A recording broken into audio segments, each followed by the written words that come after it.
रायपुर नगर में नीनी चिड़िया का ससुराल था। उसकी सास कलावती बहुत ही लालची स्वभाव की थी।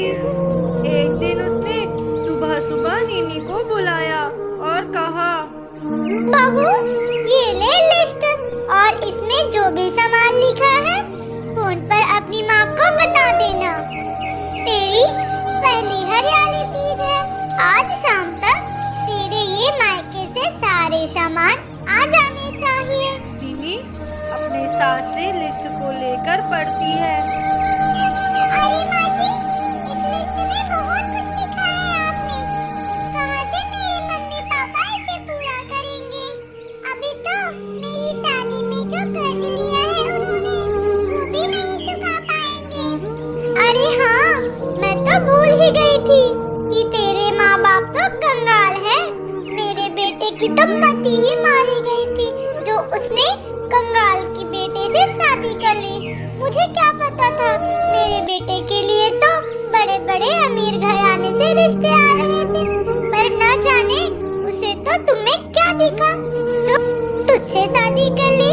मेरे बेटे पर तो तेरे प्यार का भूत चढ़ा था जो उसे कोई दूसरी पसंद ही नहीं आई। मैं कुछ नहीं जानती, ये तेरी पहली हरियाली तीज है।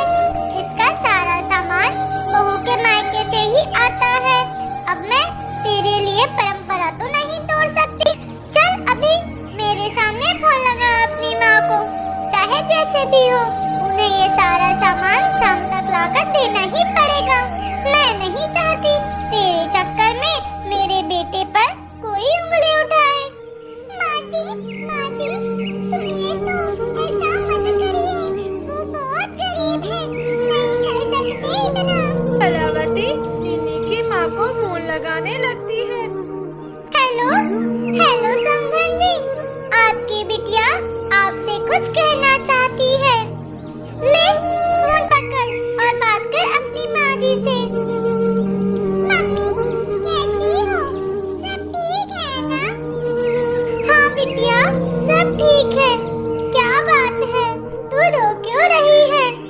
कुछ नहीं मम्मी, तुम्हारी आवाज सुनकर दिल भर आया। तुझे मेरी कसम है नीनी, मुझे सच सच बता, क्या हुआ? क्या बात है? मेरा दिल बैठा जा रहा है। ऐसा है समधन जी, आपकी बेटी नहीं बता पाएगी, लेकिन मैं आपको बता देती हूँ। कल हरियाली तीज है, आपको तो पता है ये सुहाग के लिए होता है। बहू की ये पहली हरियाली तीज है, इसलिए कुछ सामान है जिसे आप शाम तक भेज देना। जैसे पूरे परिवार के लिए कपड़ा, बहू के लिए जेवर, बेटे के लिए सोने की चैन, फल, मिठाई वगैरह वगैरह सब सामान लेकर आ जाना। मैं फोन रखती हूँ, बहुत काम निपटाने हैं मुझे। इतना करके कलावती फोन रख देती है और नीनी को डराते हुए कहती है, अब खड़ी खड़ी आंसू ही बहाती रहेगी या रसोई में जाकर कुछ बनाएगी भी? रोती हुई नीनी रसोई में चली जाती है। शाम को नीनी की माँ सामान लेकर आती है। माँ, तुम आ गई? अकेली आई हो? पिताजी नहीं आए क्या? उन्हें देखने की बहुत इच्छा हो रही थी माँ। आइए समधन जी, आए। बहन जी, ये कुछ फल और मिठाइयाँ हैं, थोड़े कपड़े भी हैं।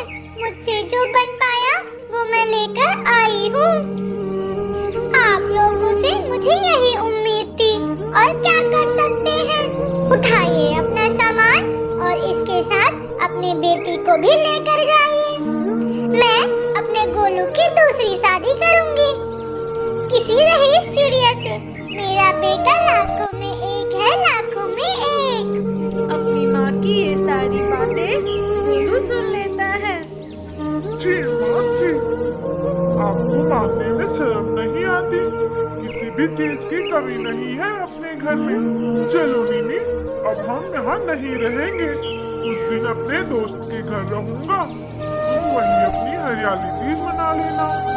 अपनी बेटे की यह बात सुनकर कलावती शर्मिंदा हो जाती है और रोने लगती है और उन्हें अपनी गलती का एहसास हो जाती है और नीनी से माफी मांगती है।